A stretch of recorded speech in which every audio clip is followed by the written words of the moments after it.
Bismillahirrahmanirrahim. Assalamualaikum warahmatullahi wabarakatuh. Lelaki itu berusia sekitar 58 tahun. Pada hari ke-10 bulan Muharram di tahun 61 Hijriah, selepas menunaikan salat subuh, dia bergegas keluar tenda dan menaiki kuda kesayangannya. Pria itu menatap pasukan yang tengah mengepungnya. Mulailah dia berpidato yang begitu indah dan menyentuh hati. Lihat nasabku, pandangilah siapa aku ini. Lantas lihatlah siapa diri kalian.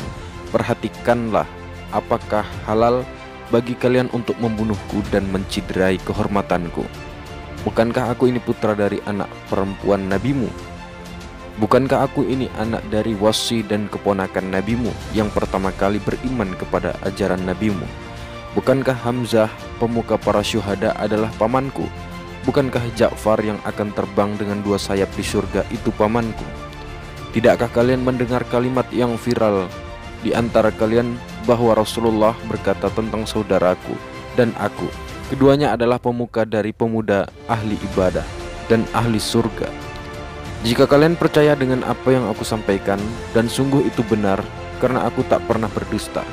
Tapi jika kalian tak mempercayaiku, maka tanyalah Jabir bin Abdullah al-Ansari, Abu Sa'id al-Khudri, Sahal bin Sa'ad, Zaid bin Arqam, dan Anas bin Malik, yang akan memberitahu kalian bahwa mereka pun mendengar apa yang Nabi sampaikan mengenai kedudukan saudaraku dan aku. Tidakkah ini cukup menghalangi kalian untuk menumpahkan darahku? Kata-kata yang begitu eloknya itu direkam oleh Tariq At-Tabari. Namun mereka yang telah terkunci hatinya tidak akan tersadar. Pasukan yang mengepung atas perintah Ubaidillah bin Ziyad itu memaksa pria yang bernama Husain bin Ali itu untuk mengakui kekuasaan Khalifah Yazid bin Muawiyah. Tidakkah ini menjadi pelajaran bagi kita semua bahwa pertarungan di masa Khalifah dulu sampai mengorbankan nyawa seorang cucu Nabi Shallallahu Alaihi Wasallam? Apa masih mau bilang khilafah itu satu-satunya solusi umat?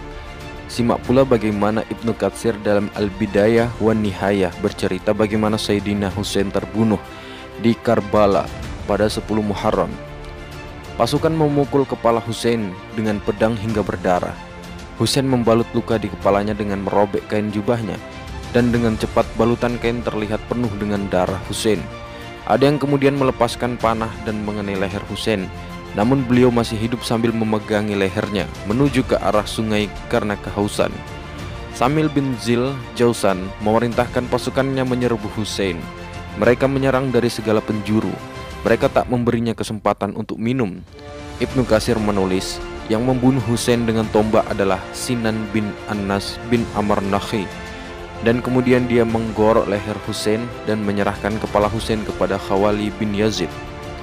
Anas melaporkan bahwa ketika kepala Husain yang dipenggal itu dibawa ke Ubaidullah bin Ziyad, yang kemudian memainkan ujung tongkatnya menyentuh mulut dan hidung Husain, Anas berkata, "Demi Allah, sungguh aku pernah melihat Rasulullah mencium tempat engkau memainkan tongkatmu ke wajah Husain ini."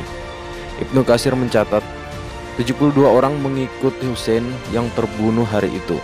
Imam Suyuti dalam Tariq Al-Khulafa mencatat 4.000 pasukan yang mengepung Husain di bawah kendali Umar bin Sa'ad bin Abi Waqqas.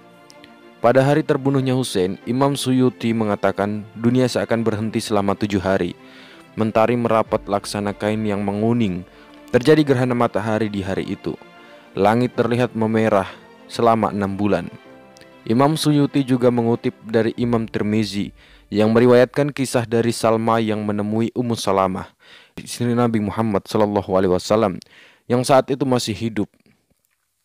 Salma bertanya, "Mengapa engkau menangis?" Ummu Salamah menjawab, "Semalam saya bermimpi melihat Rasulullah yang kepala dan jenggot beliau terlihat berdebu.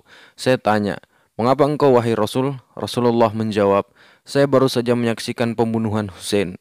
Begitulah dahsyatnya pertarungan kekuasaan di masa khalifah dulu. Mereka tidak segan membunuh cucu Nabi demi kursi khalifah. Apa mereka sangka Rasulullah tidak akan tahu peristiwa ini? Lantas apakah mereka yang telah membunuh Sayyidina Husain kelak masih berharap mendapat syafaat datuknya Rasulullah di padang mahsyar? Dalam kisah yang memilukan ini sungguh ada pelajaran untuk kita semua. Amin ya rabbal alamin. Wallahu a'lam bishawab.